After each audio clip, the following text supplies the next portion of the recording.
आपका चल रहा था एक्सक्लेमेटरी सेंटेंस नरेशन में, और थोड़ा बहुत इसमें मैंने आपको बता भी दिया था, बताया था क्या लिखवाया था। केवल इंटरजेक्शन आपको लिखाए थे। I have only told you about the interjection words, please do not talk. भैया जी listen to me and look at the black board, मतलब इसको देख और मेरी बात सुन। एक्सक्लेमेटरी सेंटेंस में इंटरजेक्शन आते हैं, विस्मयादि बोधक शब्द आते हैं, और एक आपको इंटरजेक्शन मार्क विस्मयादि बोधक चिन्ह भी मिलेगा।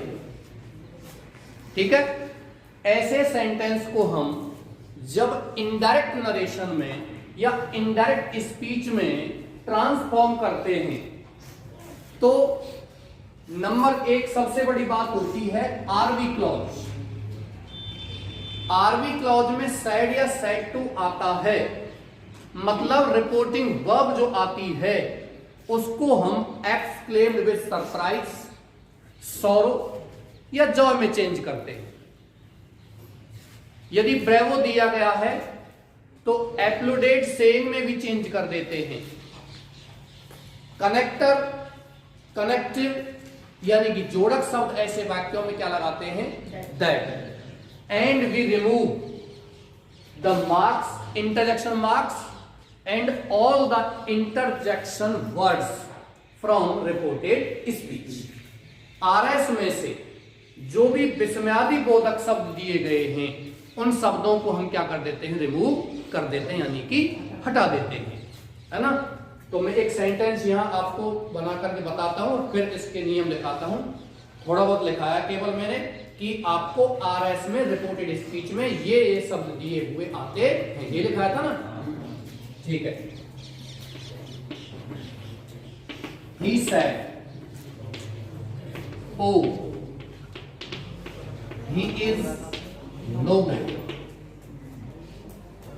इंटरजेक्शन विस्मयादि बोधक चिन्ह है, वो इस शब्द के जस्ट बाद दिया हुआ आता है। कभी कभी जस्ट बाद दिया हुआ न आकर के सेंटेंस के पीछे भी दिया हुआ आ सकता है जी, हाँ बताइए। और कभी कभी दोनों ही जगह आपको इस एक्सक्लेमेटरी वर्ड के पीछे और इस क्लॉज के पीछे भी ये चिन्ह दिया हुआ आ सकता है। इसमें जो परिवर्तन होगा वो इसे देख करके होता है, आरएस को देख करके, और आरएस में जो परिवर्तन होता है वो किसको देख करके होता है, आरवी को देख करके। The first rule I have told you, the subject and the object, object is not given here in this sentence. The subject and the object of reporting verb are never change. कहने का मतलब यह है कि RV में कर्ता व कर्म होते हैं, वो कभी बदले नहीं जाते। इनको जैसा वैसा लिखते हैं। ही का क्या लिखोगे, ही। वर्ब को चेंज करते हैं। I have told you in previous classes the verb is changed as said, told and asked. पिछली कक्षा में मैंने आपको बताया था कि सैड को हम या तो सैड को सैड रहने देते हैं, या टोल्ड में बदलते हैं, या आस्ट में बदलते हैं। लेकिन यदि एक्सक्लेमेटरी सेंटेंस दिया गया है, विस्मयादि बोधक सेंटेंस दिया गया है, तो हम इसे किस में बदलते हैं, एक्सक्लेम्ड विद जॉय। यदि आरएस में कोई प्रसन्नता सूचक शब्द आता है तो आरएस का भाव प्रसन्नता को प्रकट कर रहा है। यदि आरएस का भाव किसी दुख को प्रकट कर रहा है तो एक्सक्लेम्ड विद सॉरो में बदलते हैं। यदि आरएस का भाव किसी आश्चर्य को प्रकट कर रहा है तो एक्सक्लेम्ड विद सरप्राइज में चेंज करते हैं। ब्रेवो आता है तो एप्लूडेड यानी प्रशंसा आती है तो एप्लूडेड में आप चेंज इसको करोगे। लेकिन ध्यान दीजिए, सीधे सीधे शब्दों की बात करते हैं तो अलास दिया हुआ आता है। अलास अधिकतर किसको प्रकट करता है, दुख को, तो एक्सक्लेम्ड विद सॉरो में बदलेंगे। व्हाट या हाउ दिया हुआ आता है, एक्सक्लेम्ड विद सरप्राइज में चेंज करते हैं।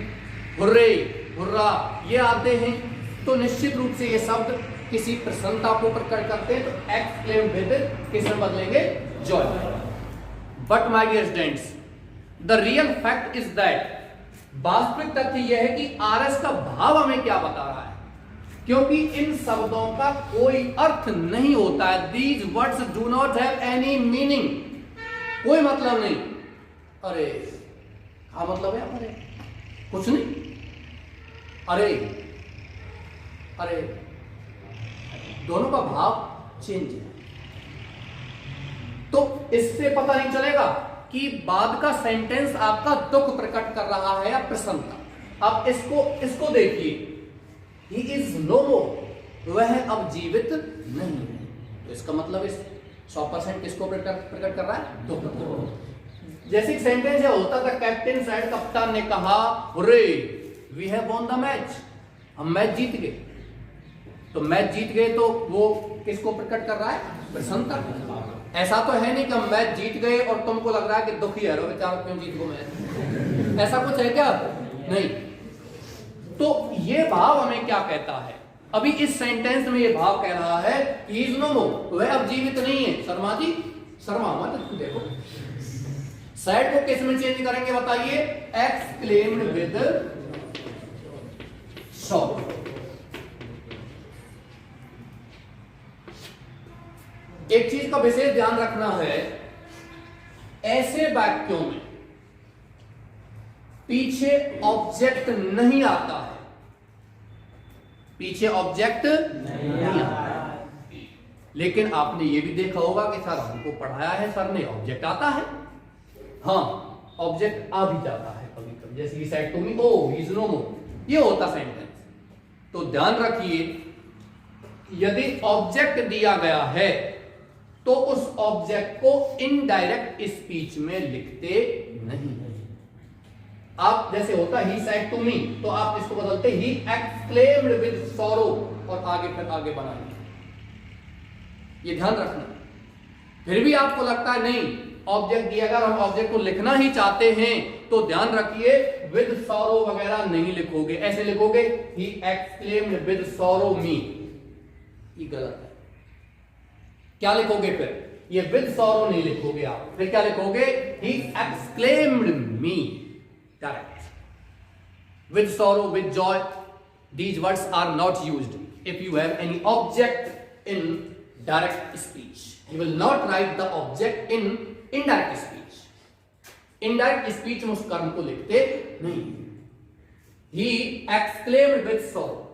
RV has been completed. Reporting work complete हो चुकी है और RS को हम जोड़ेंगे तो हमें किसी जोड़क शब्द की आवश्यकता होती है। We need a connector and connector in these sentences is applied that. ऐसे वाक्यों में कनेक्टर क्या लगाते हैं? दैट लगाते हैं। ध्यान रखना, कोई भी एक्सक्लेमेटरी सेंटेंस आता है उसमें कनेक्टर क्या लगाते हैं? दैट। मैंने आपको फर्स्ट डे बताया था कनेक्टर दैट, कनेक्टर इफ और वेदर, कनेक्टर WH और how words and connector to, ये कनेक्टर लगाए जाते हैं। या फिर ऐसे भी वाक्य हैं जिनमें किसी कनेक्टर का प्रयोग हम करते ही नहीं। These are such sentences and then we do not use any connector. मैंने एक दिन आपको सेंटेंस बताया भी था, he said to me thank you, उसने मुझसे क्या कहा? Thank you. ये सेंटेंस कैसे हैं? ये फ्रेगमेंट और टिपिकल सेंटेंस हैं, इनमें कनेक्टर नहीं लगाते हैं। इसमें सेंटेंस सीधा बनता ही थैंक्ड मी, क्योंकि आपने इस फ्रेगमेंट को वर्ब बना लिया। He said to me congratulations, उसने मुझसे कहा बधाइयां। आप क्या करोगे? He congratulated me. He said to me goodbye, उसने मुझे अलविदा कहा। तो क्या कहोगे? क्या कहोगे इसमें? He bade me goodbye, उसने मुझसे गुड बाय कहा। He said to me good morning, he wished me good morning। आप उसको that नहीं लगाओगे, to नहीं लगाओगे। इनमें जो एक्स क्या कहते हैं उनको, फ्रेगमेंट और टिपिकल सेंटेंस होते हैं, उनमें कोई कनेक्टर लगाया नहीं जाता। जैसे ही सेड टू मी लायर, झूठा, उसमें कनेक्टर नहीं लगा। ही कॉल्ड मी लायर, उसने मुझसे झूठा बोला कि तू झूठा है। चीटर, धोखेबाज, ऐसे सेंटेंस नहीं होते हैं, वो फ्रेगमेंट टिपिकल सेंटेंस होते हैं। He exclaimed with sorrow, connector क्या लगा दिया? That। मैं रिपीट कर देता हूं, यदि आपको यहां कोई भी साधारण या नकारात्मक वाक्य मिलता है, या कह सकते हो आपका सेंटेंस या किसी कर्ता से प्रारंभ होता है, you can say that if the clause begins with any subject here, I, we, you, they, he, she, or any noun, then you will apply the connector that. If you find any helping verb here, helping verb means is, are, and, was, were, has, have, do, that, can, go, shall, should, will, would, may, went, must, to, you, to, dare, need, and you find any question mark, then you will apply connector if or whether. If you find here any WH word here and you find any question mark behind the sentence, WH word means what, where, why, when, who, whose, whom, how many, how far, how deep, how wide, what, ये ऐसे WH words हैं, ये आते हैं आपको, आप उसी को लगा दोगे। और if you find any imperative sentence means to say, if you find any first form of the main verb here, then you will apply connector to.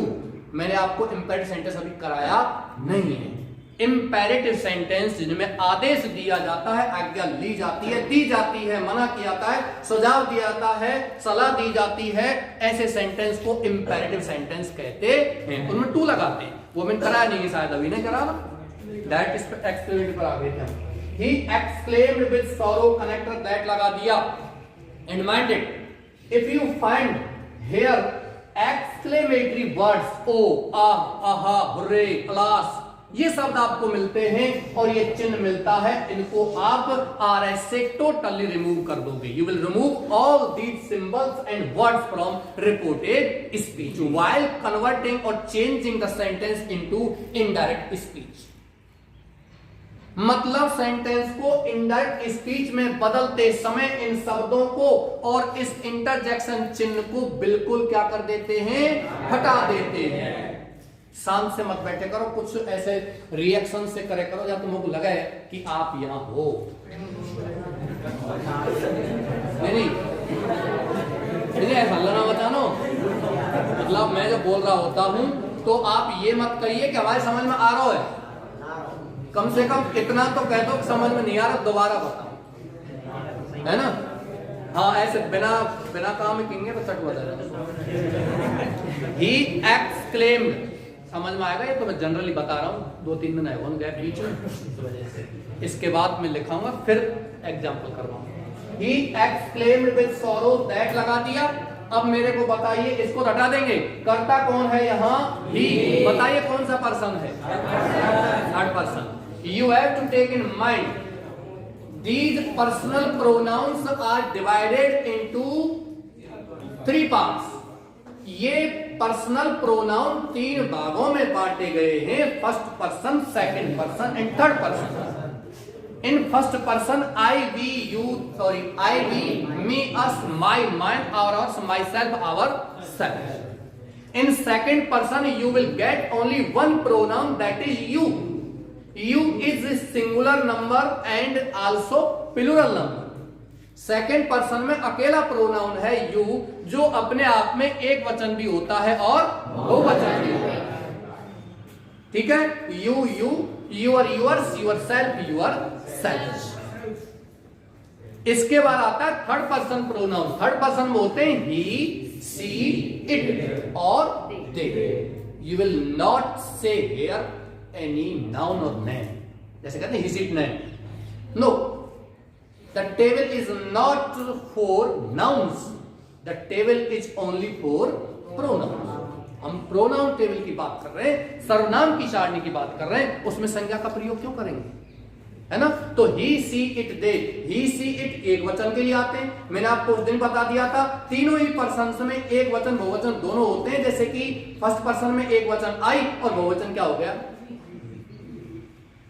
इसी प्रकार से सेकंड पर्सन में एक वचन यू और बहुवचन भी क्या होता है? यू। उदाहरण भी दिया था, एक बच्चे से तुम कह सकता हूं और तुम 50 बच्चे तू भी क्या कह सकता हूं, तुम। दोनों ही आते हैं।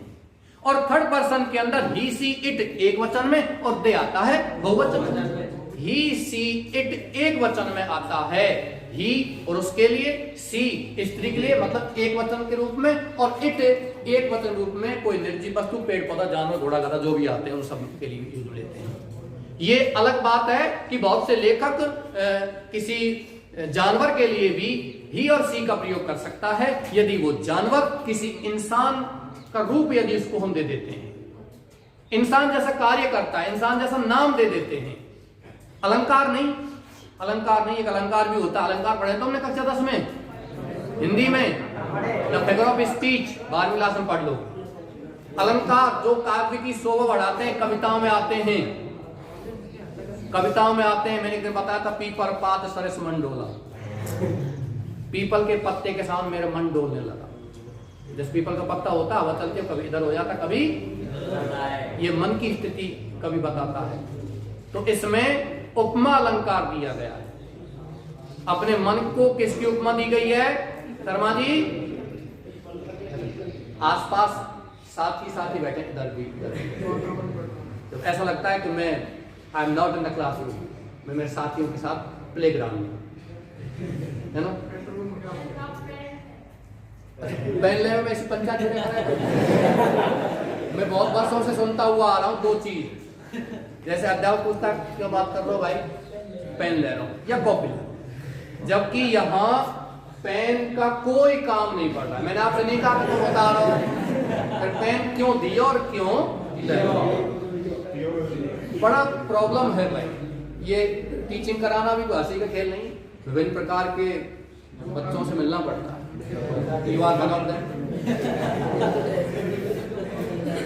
चलिए, तो ये ऐसे अलंकार होते हैं। उसमें ऐसे में बताया था मानवीकरण अलंकार होता है। कोई भी निर्जीव वस्तु होती है उसको मानव का रूप दे देते हैं, वो मानवीकरण कहलाता है। वो आप 12th क्लास में पढ़ लोगे और 11th क्लास में भी आपकी जो कविताएं हैं उनको मैं पढ़ाऊंगा और उसमें अलंकार आते हैं तो मैं जरूर उनको आपको बताऊंगा। अलंकार, एक भी अलंकार यदि उसमें आता है तो आपको 10-5 अलंकार के बारे में बताऊंगा। और हिंदी में आप पढ़ ही लोगे क्लास 12th में। क्लास 12th में अपने अलंकार है ही एक्ट विल सॉल्व दैट। ही कौन सा पर्सन है? Third person. नियम क्या कहता है? यदि आरएस में फर्स्ट पर्सन का प्रोनाउन है, माने आई वी मी अस वगैरह ये हैं, तो हम इन प्रोनाउंस को आरवी के कर्ता के अनुसार बदलते हैं। और सेकंड पर्सन दिया गया है, इधर यू वगैरह दिया गया है, then we change these pronouns according to the object of RV. If the object is not given in the reporting verb, then you will make an imaginary object. कहने का मतलब ये है, यहाँ पर जो वाले का ऐसे होते हैं, मैं दोनों भाषा में पढ़ा हूँ, चिंता मत ना, समझ नहीं आएगा, बिल्कुल प्योर हिंदी में पढ़ाऊंगा, तुम के गमारू भाषा में पढ़ा दो। पर हम जैसा माहौल क्रिएट करते हैं, जैसे माहौल में हम रहते हैं, हम वैसी चीजों को सीखते जाते हैं।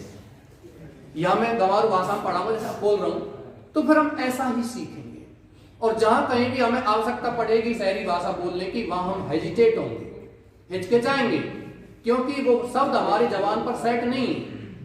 इसलिए हमको ऐसा माहौल बनाना चाहिए। He is the third person pronoun and third person pronoun are not change, है ना? समझ में आ रहा ना, इसलिए बोल रहा हूं। ये ही थर्ड पर्सन है, बदलते नहीं, ही का ही है। यदि आई होता फर्स्ट पर्सन तो इस कर्ता के अनुसार बदलते, और यू होता तो कर्म के अनुसार बदलते। कर्म नहीं है तो अपने मन से, अपनी इच्छा से कोई भी कर्म बना ले। आगे चलते हैं। Is, what is this? This is tense. The word tense has been taken from the Latin word tempus, that means time. That means time. The process of verb or the changing of verbs called tense. क्रियाओं का परिवर्तन ही क्या कहलाता है? Tense. अब ये क्रिया का बदलना ही टेंस है। अब इस इज क्रिया को हम किस में बदल देते हैं? वॉज में, तो टेंस बदल गया, क्योंकि ये प्रेजेंट टेंस और ये। उस दिन भी बताया था, टेंस सीखने के लिए लंबी चौड़ी परिभाषाएं मत पढ़ो। You will have to study only the helping verbs and main verbs. Tense का मतलब यही है, दो चीज सीख लो। टेंस नहीं, पूरी ग्रामर कंप्लीट है। केवल सहायक क्रिया और मुख्य कुछ भी नहीं है, नथिंग एल्स। लेकिन यही नहीं पता है कौन कौन सी सहायक क्रिया है। अभी बोली थी थोड़ी देर पहले, is, are, am, was, were, has, have, had, do, does, did. 5 तो आपकी बी फॉर्म है, is, are, am, was, were. 3 आपकी हैव फॉर्म है, हैज, हैव, हैड। 3 है do form, do, does, did.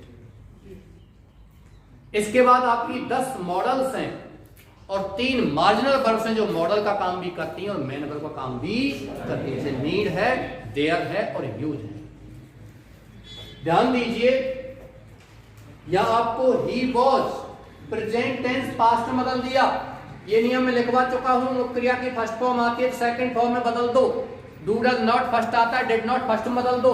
Do does first form प्रश्नवाचक चिन्ह आता है, क्रिया की सेकंड फॉर्म में बदल दो। इज, आर, एम आता है तो वॉज, वर में बदल दो। हैज, हैव को हैड में बदल दो। Did first, am be second को थर्ड में बदल दो। वॉज, वर को हैड, बी में बदल दो। कैन को कुड़ में, सेल को शुरू, बिल को कुड़ में, को माइट में बदल देते हैं, लेकिन कुड़ वर्ड को बदलते नहीं है। आगे चलते हैं। Saurav, that, he was, no more दिया गया है तो नो मोर का क्या हो जाएगा? नो। चलिए लिखो, बहुत देर खाली बैठे।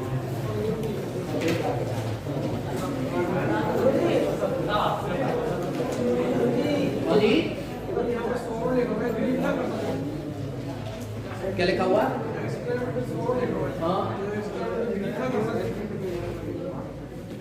ग्रीव कर दीजिए,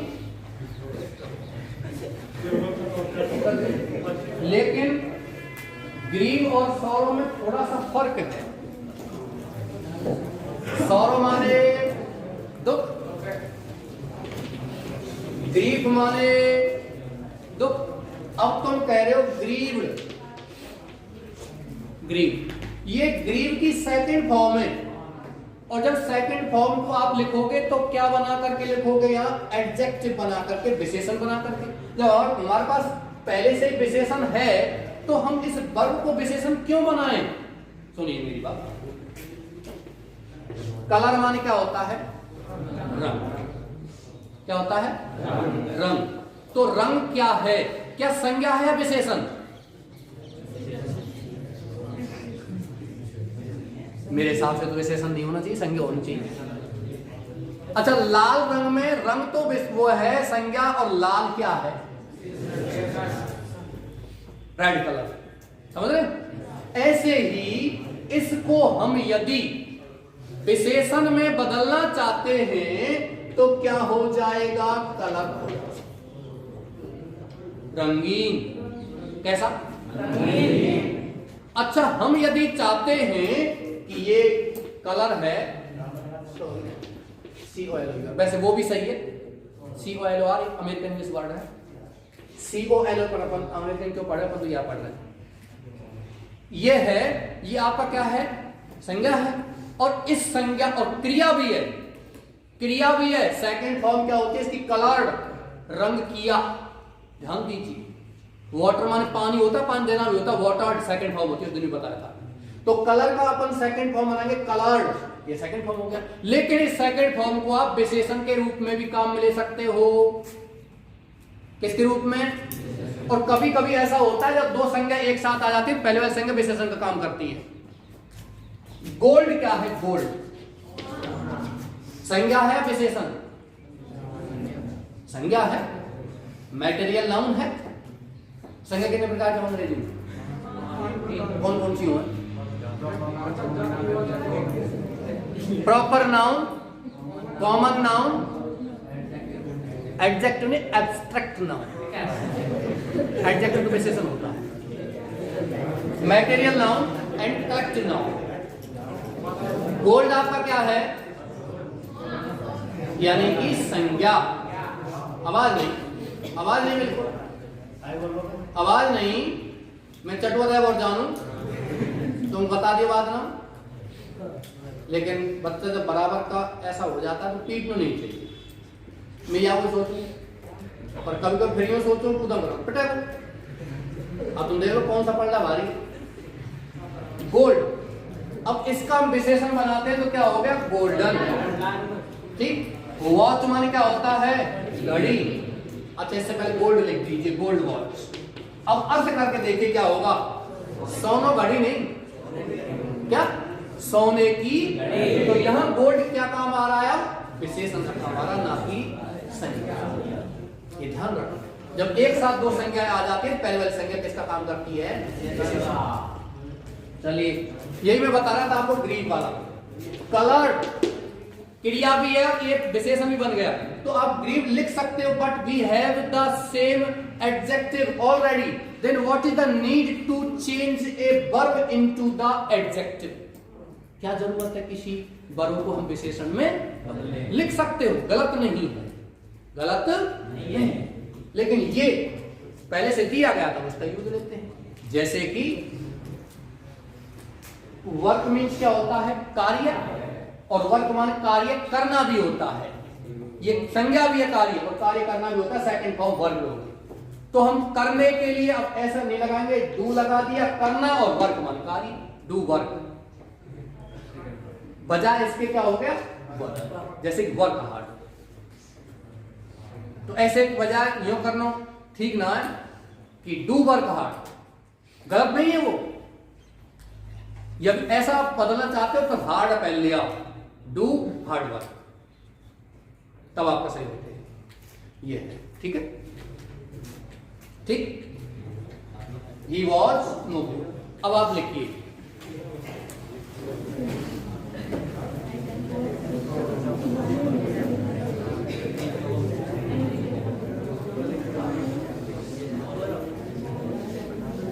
देखो आरबी में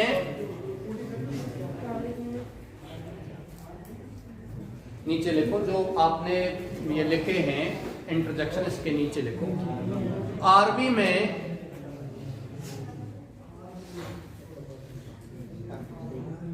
सैड या सैटू को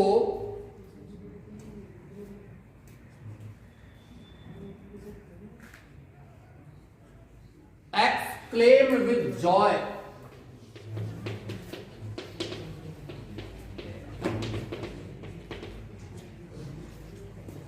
या सौरो, या सरप्राइज, एक साथ ही लिखा दी मैंने, अलग अलग बच्चों की तरह, 8वीं 9वीं की तरह, 10वीं की तरह, क्योंकि आप टीवी क्लास में पढ़ रहे हैं। हाँ, चीजों को गाइड समझने की कोशिश करो, बाजार फटका मारने के। एक्सक्लेम्ड विद जॉय या सॉरो या सरप्राइज या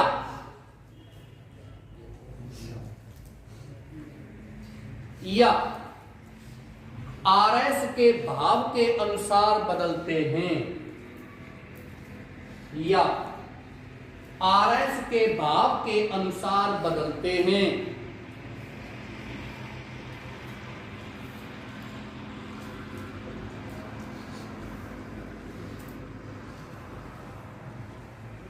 कॉमा लगाइए, कनेक्टर दैट लगाकर, कनेक्टर दैट लगाकर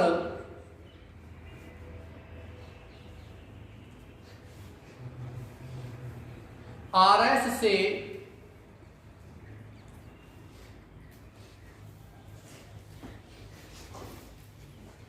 सभी चिन्हों को,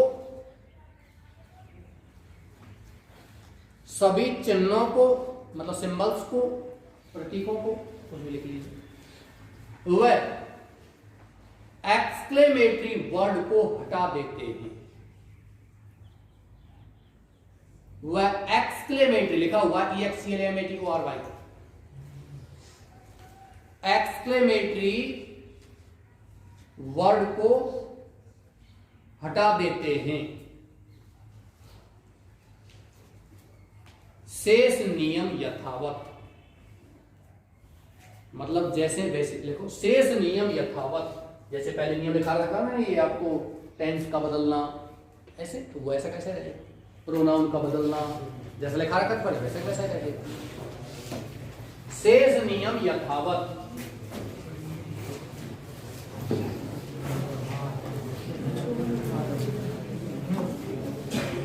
अभी ये पूरा नहीं हुआ है, अभी बहुत कुछ लिखना है इसमें। व्हाट और हाउ आते हैं तो अलग चेंज करना है, उसमें इजारे नहीं आता, कभी कभी दिया हुआ वो भी काल्पनिक बनाना है।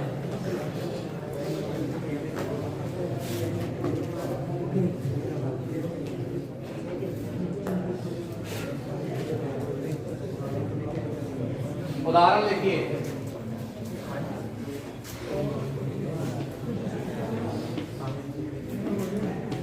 The captain said,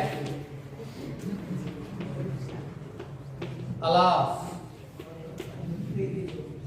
बस भैया बस, we have lost the war। यहां भी लगा सकते हो एक चिन्ह, आप लगाना चाहते हो, नहीं एक चिन्ह लगा हुआ है, कोई दिक्कत नहीं। We have lost the war। कप्तान ने कहा हम युद्ध हार गए हैं, आप बिल्कुल बना सकते हो।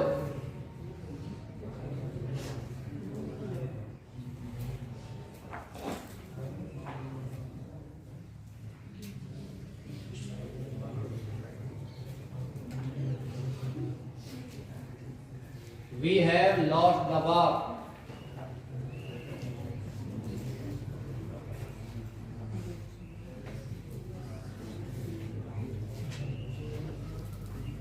बना लिया क्या?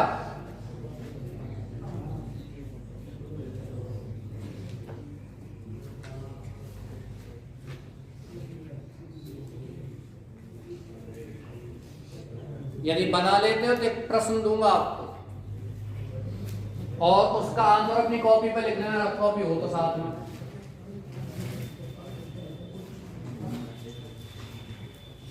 कॉपी देखूंगा नहीं, मैं उत्तर बताऊंगा जब मिलान कर लीजिए, क्योंकि आप सभी ईमानदार बच्चे, और साइंस आपने चुनी है तो ईमानदारी से चुनी हो, और यहां भी आप अपने आप से झूठ बोलते हो तो बोलना कोई दिक्कत नहीं।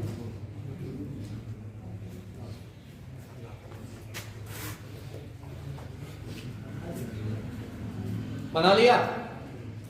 एक शब्द दिया गया है लॉस्ट।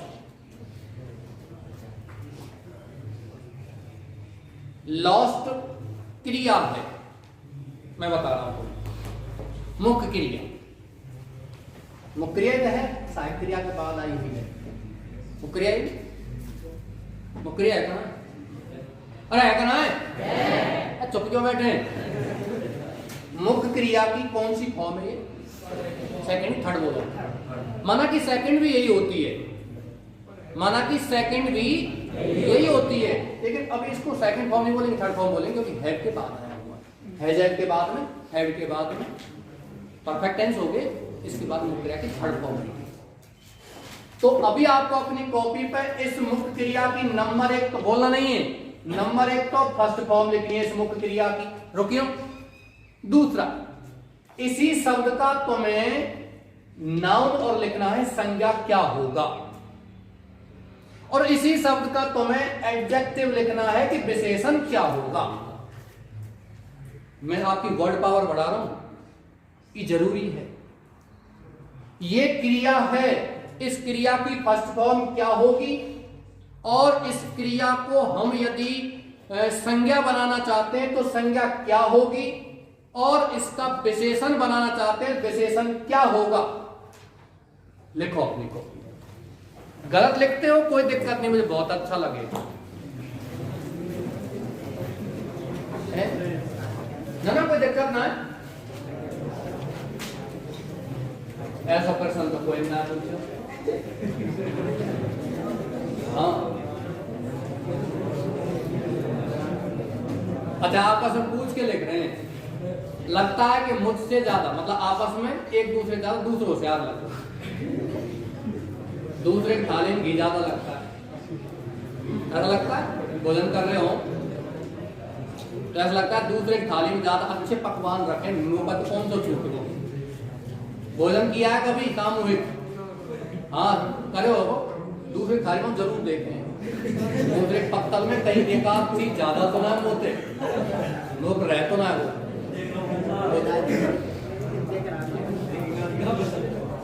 कोई बात नहीं, आ जाइए, बस इतना लंबा चौड़ा सवाल ना है कि 2 घंटा पेपर है।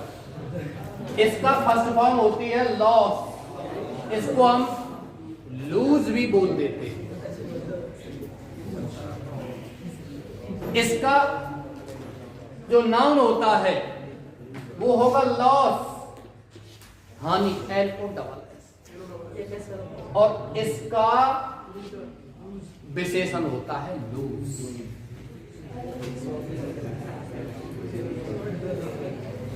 अभी आपसे कोई प्रश्न पूछ लिया जाए, डू क्या है?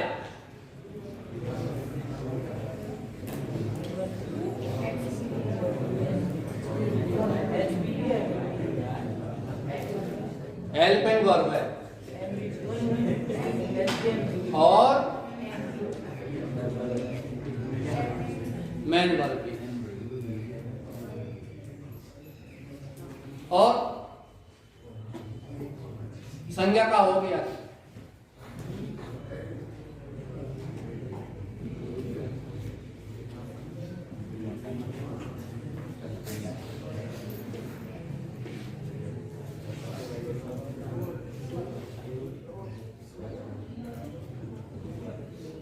दो माने दो और वन करने वाला, आप करता। शब्दों को तोड़ना सीखिए, सारी चीज संभव होगी। शब्द को तोड़ो, है ना, माइंड में तोड़ना पड़ो, वैसे हाथ पांव मत तोड़िए। द कैप्टेन का हो जाएगा द कैप्टेन, और सैड को किस में बदलोगे बताइए? एक्सक्लेम्ड विद, ठीक। कनेक्टर क्या लगा देंगे? अलास, और ये चिन्ह इन्वर्टेड कॉमा, इन सब कॉमास को हटा देते हैं। बताइए कर्ता कौन सा दिया गया है? वी। कौन सा पर्सन है? फर्स्ट पर्सन आरवी के कर्ता के, कर्ता कौन है? The captain. ध्यान दीजिए, कप्तान एक वचन है और वी क्या है? एक व्यक्ति कह रहा है हम, तो इसका मतलब ये व्यक्ति किसी न किसी दल को लीडरशिप दे रहा है, नेतृत्व दे रहा है, दल का मुखिया है कोई ना कोई। इसने अकेले ने नहीं हारा युद्ध, इसके साथ इसकी सैनिक टुकड़ी भी होगी। तो यह बहुवचन दिया गया है, इसका मतलब ये अकेला नहीं है और भी इसके साथ है, तो इसको हम बहुवचन ही मानेंगे और किस में बदल देंगे? दे में। ही नहीं, ही नहीं। यदि आई होता तो हम इसको ही में या सी में कुछ में बदल देते, लेकिन अभी ये बहुवचन को नेतृत्व कर रहा है, तो हम इस वी को किस में बदल देंगे? दे में। आगे चलते हैं, हैज हैव दिया गया है, किस में बदलेंगे? हैड में। और लॉस्ट का क्या लिखोगे? लॉस्ट। द वार का क्या लिखोगे? The war. क्यों? क्योंकि हैज हैव मुख्य क्रिया की थर्ड फॉर्म फिर आती है, और हैड के बाद भी क्या आती है? मुख्य क्रिया की थर्ड फॉर्म। एक सवाल और लिखिए।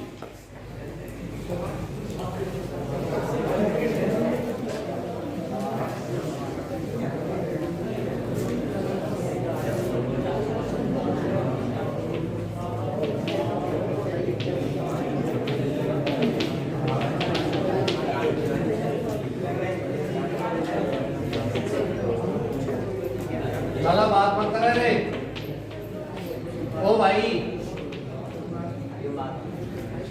बस भैया बस।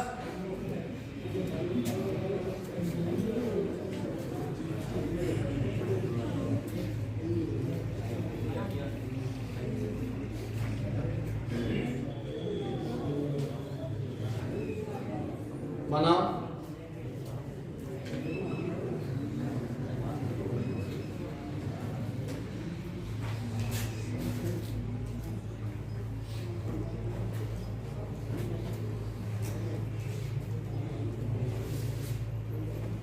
The thief said, "अयो, something has bitten me."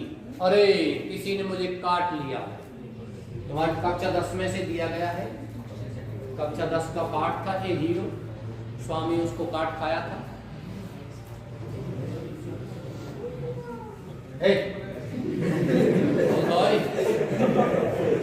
पाठ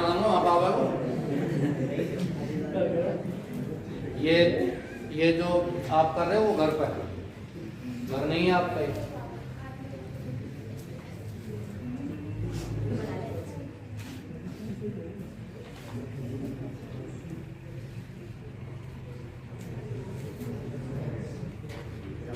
साइंस लेकर के जानवर जैसी हरकत कर रहा हूँ। हाँ, अपने आप डिसिप्लिन रहना है साइंस लेकर के। डिसिप्लिन नहीं रहोगे तो क्या करोगे? तो वैज्ञानिक बन गया तो बम में भटकाएंगे, खुद भटक लेंगे माइंड। हाँ, अनुशासन की जरूरत होती है साइंस के लिए। आप वैज्ञानिक बनते हो साइंस लेकर के तो आपको बड़ा अनुशासन में रहना है। ये थोड़े केमिकल में मिला के भटका दीजिए, ऐसा नहीं भाई।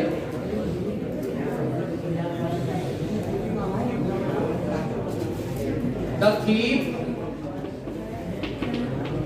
सैड को किस संबंध में बताइए?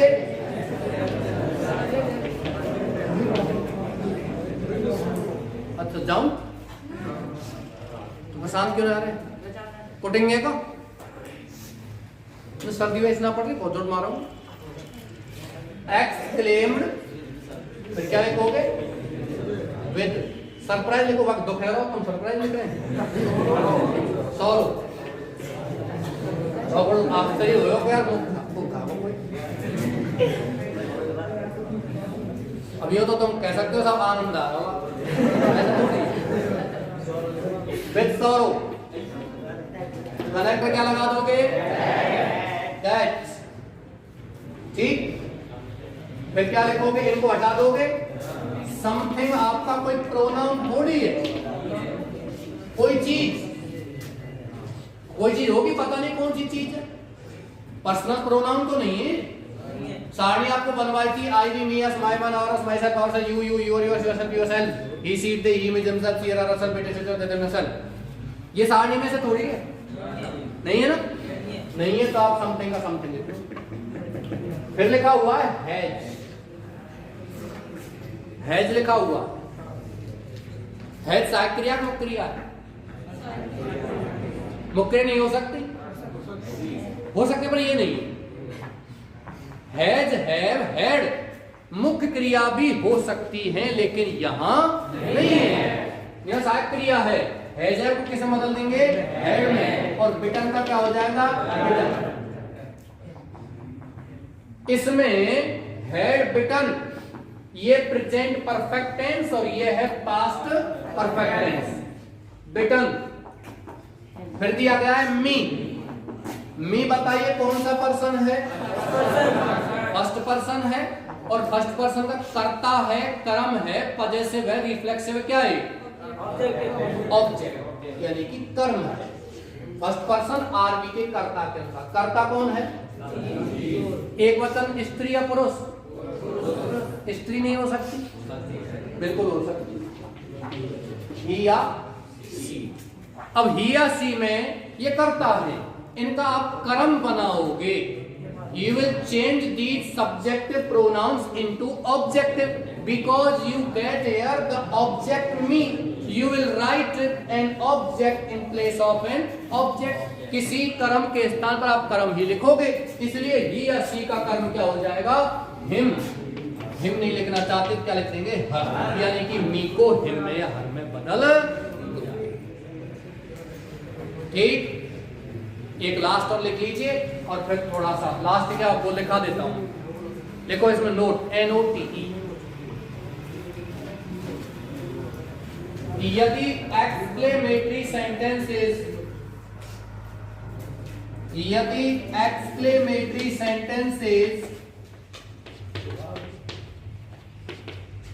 ये लिखना है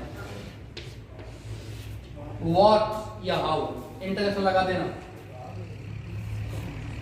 यदि एक्सक्लेमेटरी सेंटेंसेस व्हाट या हाउ से प्रारंभ हो, व्हाट या हाउ से प्रारंभ हो,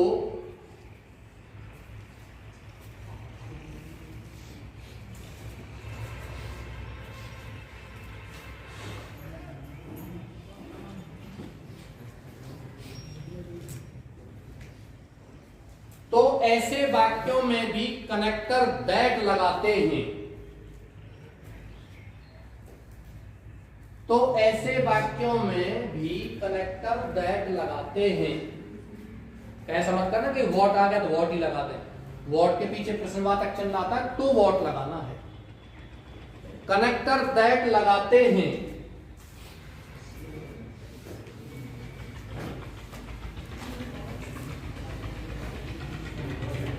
और दैट के बाद किसी कर्ता को लिखते हैं।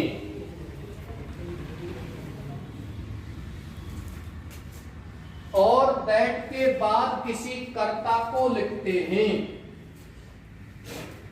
यदि कर्ता कोई संज्ञा है, यदि कर्ता कोई संज्ञा है,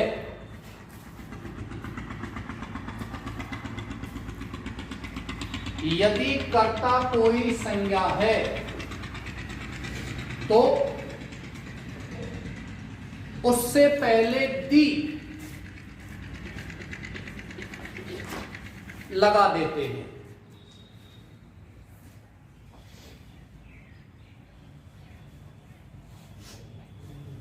दी लगा देते हैं प्लस सहायक क्रिया लिखकर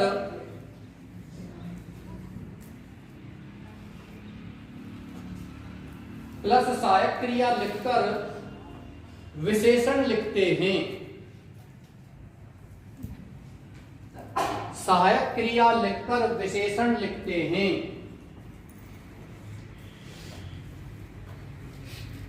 लेकिन विशेषण से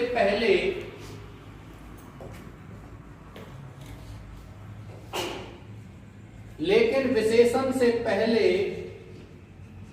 वेरी या ग्रेट लगा देते हैं।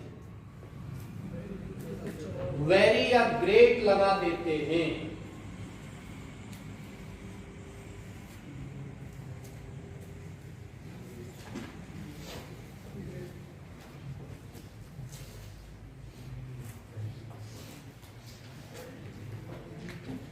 ठीक, नीचे एक नोट और लिखो।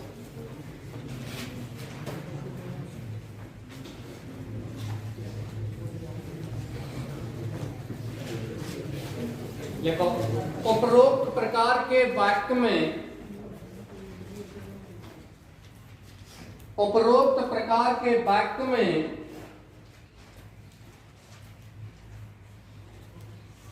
कोई सहायक क्रिया दी हुई नहीं आती है। उपरोक्त प्रकार के वाक्य में कोई सहायक क्रिया दी हुई नहीं आती है तो इज आर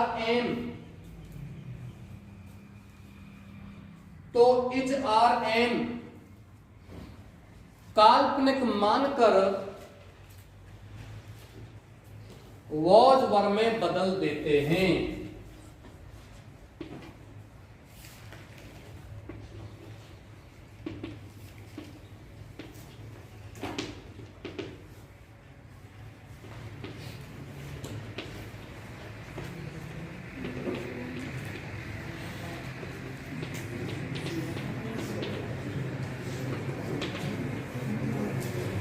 आवाज नहीं, लिखना नहीं है, डायरेक्ट स्पीच को इनडायरेक्ट में चेंज करना। देखिए, नंबर 1 को पहचान, नियम याद रखना कोई बड़ी बात नहीं होती है, गलत बात मत करें। सबसे बड़ी बात होती है पहचान करना। नियम तो छोटे से बच्चे को समझा देते हैं, वो भी समझ जाएगा। नियम तो कैसे भी और सीधा सरल बना देते हैं। प्रॉब्लम यह है कि आपको पहचान करना कि वाक्य कैसा है। ये वाक्य आपका एक्सक्लेमेटरी है, इस बात से ही पता चल रहा है क्योंकि इसमें इंटरजेक्शन एक्सक्लेमेटरी मार्क दिया गया है। दूसरी बात, इस वाक्य में व्हाट आया हुआ है या हाउ आया हुआ है और ये मार्क दिया गया है, तो अभी मैंने लिखा है ना, इस तरह का नियम चलेगा। कैसे? शिवम का क्या लिखोगे? सैड, ये तो चेंज होगा ही, पहले बता दिया। सैड को आप बदलोगे एक्सक्लेम्ड विद सरप्राइज। ठीक है, एक्सक्लेम्ड विद सरप्राइज। आश्चर्य कर रहा है। वॉच ए लार्ज बिल्डिंग, कितना बड़ा भवन है। यहां तक क्लियर होने के बाद में फिर मैंने आपको इसमें लिखाया है कि ऐसे वाक्यों में व्हाट या हाउ आता है, पीछे इंटरजेक्शन आता है, तो हम कनेक्टर क्या लगाते हैं, दैट। व्हाट या हाउ नहीं लगाएंगे। ध्यान दीजिए, मैं रिपीट कर देता हूं इस चीज को कि यहां व्हाट आया हुआ है और पीछे प्रश्नवाचक चिन्ह है, जैसे कि व्हाट आर यू डूइंग, तुम क्या कर रहे हो। ऐसे सेंटेंस में व्हाट को व्हाट ही लगा देते हैं correct. What do you want, तुम क्या चाहते हो, तो उसमें व्हाट का व्हाट ही लगा देंगे। हाउ आर यू, तुम कैसे हो, हाउ का हाउ ही लगा देंगे। लेकिन आ गया हाउ लकी आई एम, मैं कितना भाग्यशाली हूं, तो ये और इसमें फिर चिन्ह ये आता है, तो फिर हाउ नहीं लगेगा, क्या लगेगा, दैट। जैसे इसमें दैट लगा देंगे, दैट लगा करके व्हाट को क्या कर देते हैं, हटा देते हैं। क्यों, क्योंकि व्हाट यहां कोई WH शब्द नहीं है, एक्सक्लेमेटरी वर्ड है, विस्मयादि बोधक शब्द है, इसको क्या कर देंगे, हटा देंगे। जैसे ओ अल्लाह को हटा देते हैं, उसी प्रकार से। ठीक, आगे चलते हैं। विद सरप्राइज दैट, इस दैट के बाद फिर मैंने लिखाया है कि कनेक्टर दैट के बाद कर्ता को लिखते हैं। अब कर्ता इसमें लार्ज नहीं है, लार्ज कर्ता थोड़ी है, नहीं है ना, लार्ज कर्ता नहीं है ना।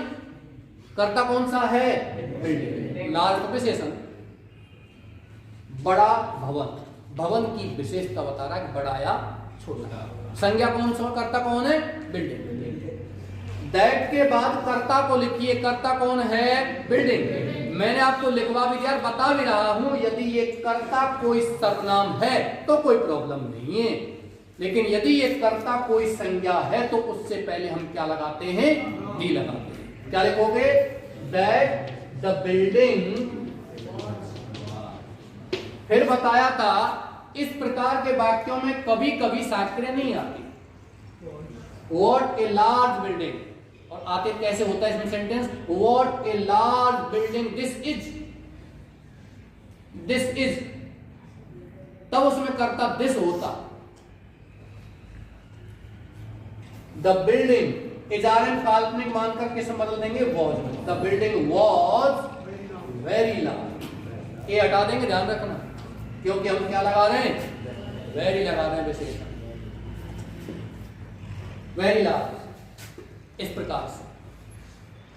और यदि ये सेंटेंस ऐसे होता, what a large building this is, ऐसे होता, तब क्या बनाते, सरप्राइज दैट, और दिस को कैसे बदल देते, दैट में।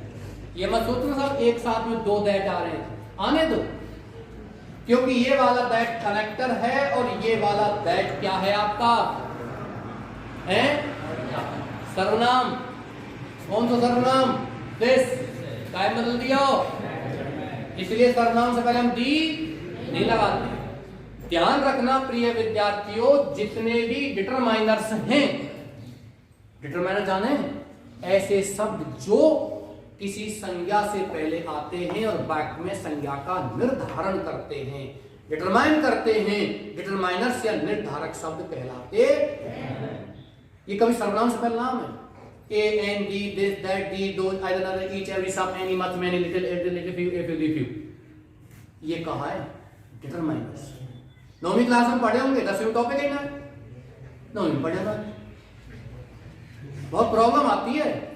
ये आसान काम नहीं है, ये 9th और 11th को पढ़ाना, ये आसान काम नहीं है। फिक्स टारगेट होता है 10th क्लास में, 12th में फिक्स 4 टॉपिक हैं, बस 4 पढ़ाने हैं। बच्चा तो मुंह ना मारे, बच्चा मुंह ना मारे, का काम लो हम जो बात पढ़े। चीजें कनेक्ट हैं, या चीज नहीं सीखेंगे दूसरी चीज आप सीख नहीं पाओगे, फिर समझेंगे सारी चीज कैसा है। निबंध लिखना सीख नहीं पाओगे जब तक आप छोटी छोटी चीजों को नहीं सीखोगे। मैं आपको 12th के लिए और आगे के लिए प्रिपेयर कर रहा हूं, चाहे मुझे टाइम लगेगा, कोई दिक्कत नहीं है, इसी टॉपिक में टाइम लगेगा और धीरे धीरे मैं चीजों को बताता चलूंगा, क्योंकि आगे चल करके आप बच्चों के मुंह से एक ही शब्द सुनने को आता है, इतने बड़े प्रश्न तो याद ही ना है, इतना बड़ा निबंध याद कैसे होगा साहब, मत करो याद, क्योंकि 12वीं क्लास और 11वीं क्लास है, 9वीं और 10वीं क्लास नहीं है कि माई स्कूल आ गया, माई बेस्ट टीचर आ गया, दिवाली और होरी आ गई, बिल्कुल नहीं आएगा। ऐसी चीजें आएंगी जिसको आप सोच नहीं सकते। ऐसा थीम, ऐसा शीर्षक आपको मिलेगा 12th क्लास में जिसको आप ये नहीं सोच सकते पूछ कर रहा हूं। आपको पैट्रियोटिज्म आ गया, बताइए पैट्रियोटिज्म पर लिखो। कहते हैं पैट्रियोटिज्म देशभक्ति। मैंने पिछले साल दिया था, टेस्ट लिया था, तो मैं टेस्ट में क्या देता हूं, जैसे एक लिखाया वो दे दिया और एक ना लिखाया फिर बाद में उनको दिखाता, जिससे कि जिन बच्चों ने मैं नहीं लिखाया है तो मैं क्या कोशिश करता हूं बढ़िया बच्चे उसको लिखें जो मैं ना लिखाया, और अपनी क्रिएटिविटी मुझे बताएं कितना लिख रहे हो। तो एक बच्चे ने वो लिख दिया और वहां में कुछ लिख और दिए, पूछ रहा है देशभक्ति और लिख दिया दहेज प्रथा। अब ये प्रॉब्लम है, बहुत बहुत बड़ा प्रॉब्लम है। ऐसे ऐसे थीम आते हैं जिसको आप हिंदी तक नहीं जानते। तो 12th को छोटी मोटी क्लास में अपन तो 11वीं क्लास में क्या लग रहा हो, कहाँ 12वीं, आप 12वीं आए हो, 12वीं वैसे। यूथ एंड ड्रग्स, युवा नशीले पदार्थ, the role of youth in nation building, राष्ट्र निर्माण, युवाओं का योगदान, नॉलेज इज पावर, ज्ञान ही ताकत है। ऐसे ऐसे थीम आते हैं, वो सब आपको करने हैं। The evil of ragging, ragging की प्रॉब्लम, रैगिंग तो जाने, हाँ कॉलेज लाइफ में जाओगे तो आपके जो सीनियर्स मिलेंगे ना, वे रैगिंग का मतलब होता है, पुराने सेंस में ऐसा होता था जैसे कि वो पुराने स्टूडेंट, आप प्रवेश लिया है, जैसे आप 11वीं में आए तो 12वीं क्लास में रैगिंग करेंगे। इसका मतलब क्या है, जैसे आपसे पूछताछ करें कौन थे आप, का नाम थे। और बीच में क्या हुआ था, रैगिंग के नाम पर बच्चों को प्रताड़ित किया जाने लगा। कई बार आपने मूवीज में, फिल्मों में देखा होगा, गेट पे बैठ रहे हैं, दो चार लफंगा स्टूडेंट है वहां, और नए नए जो बच्चा में बिन नाम पूछे कहाँ से आया हो, वो पूछ रहा प्रिंसिपल को, फिर बता आपको बाथरूम को बता दे। उन्हीं में से कोई स्टूडेंट है, वही उसी को बताते ये जाते प्रिंसिपल साहब, बुआ पीछे पड़ जाए। ये होता है। और कुछ कंडीशन पर ऐसा भी होने लगा कि अच्छा मैं तुमको डरा नहीं रहा हूँ, साहब ना पढ़ रहे कॉलेज में, अब नहीं है ये, बीच में सिस्टम चला था, अब गवर्नमेंट ने उस पर रूल बना दिया है। पर अब वैसे भी जनता को मोबाइल में देखो चलना है, अब वो चीजें अब दूर हो चुकी नथिंग। और फिर पहले रूल नहीं था, गवर्नमेंट ने कोई कानून नहीं बनाया था इसके विरुद्ध, और रैगिंग के नाम पर प्रिंसिपल कुछ ना कहे, कानून ही नहीं था कुछ, पुलिस रिपोर्ट ना दर्ज करा सकते, पीट और हाँ पीट और दें, हाँ बहुत बुरी हालत है लेकिन अब नहीं है ऐसा कुछ। और तो कानून बन गया, पहले फॉर्म भरवा लेते हैं एंटी रैगिंग, कि यदि मैं रैगिंग की थोड़ी सी उसमें लिप्त पाया जाता हूं तो मुझको कॉलेज से निकाल दिया जाता है। आपको ये मतलब, पर ये चीजें आ सकती हैं, ये थीम में आ जाती हैं, उसमें पूछ लेता है। और करंट की रिपोर्ट आती है, करंट वर्तमान में क्या घटित हो रहा है, किसान आंदोलन पर लिखो, right something on the farmers movement, कुछ भी लिखो। हालांकि मैंने तो अब किया, पिछली बार मैंने कई चीज लिखा दी, जैसे कि वो स्ट्राइक हुई थी पीओ के, वो भी लिखा दिया था। ताज होटल पर हमला हुआ था, वो भी लिखा दिया था। 2001 में हमला हुआ था America pentagon world trade centre, वो भी लिखा दिया था। ये करंट की चीजें आती हैं, तो चलते रहेंगे डिटेल, चिंता मत करो। क्रिएटिविटी माइंड में रखो, तुम खुद रचना करो। दिस को कैसे बदल दिया, दैट में इज का क्या हो जाएगा, वॉच, फिर क्या लिखोगे, ऐसे कैसे लिख दीजिए, टाइम है को, हाँ बिल्कुल मुझे पता है साहब। ओ अरे जाए मत भाई, बनते बुला कर, हाँ यार